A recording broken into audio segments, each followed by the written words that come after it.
Morning guys, welcome ulit sa ating channel Kuya Pulop TV. Ito si Pilay. Nakakatayo na si Pilay guys.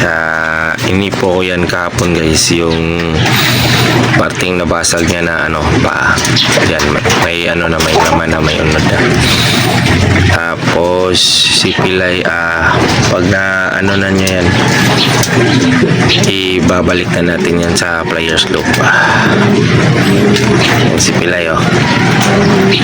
Cover ka lang Pilay hanggang makabalik ka kasi bandit ka kasi. Si Pilay.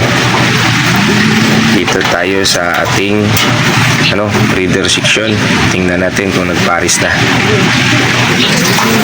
Dito naman tayo sa breeder section guys. Yan, paris na si Grizzle at saka si Yellow Line. Paris na bilis. Naman sa pangalawa.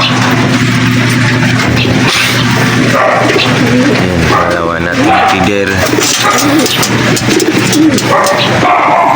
Paris na rin po guys.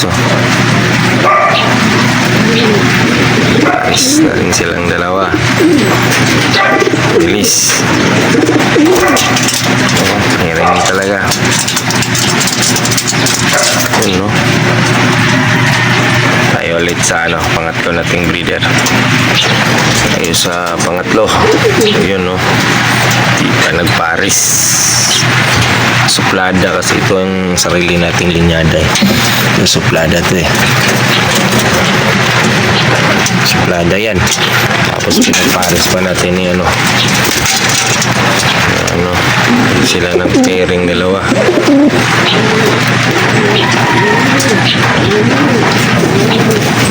Yan Akit tayo doon sa taas guys. Check natin yung pliers natin. Dito naman tayo sa taas. Yun pinaronda ko to guys kahit masama yung panahon.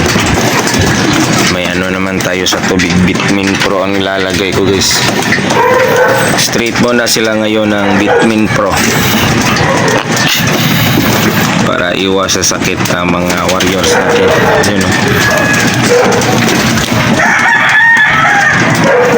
gutom na gutom kasi konti lang nilalagay kong pagkain kasi yung dalawa dito, yung Grizzle na yun nasa dulo katabi ni Gold.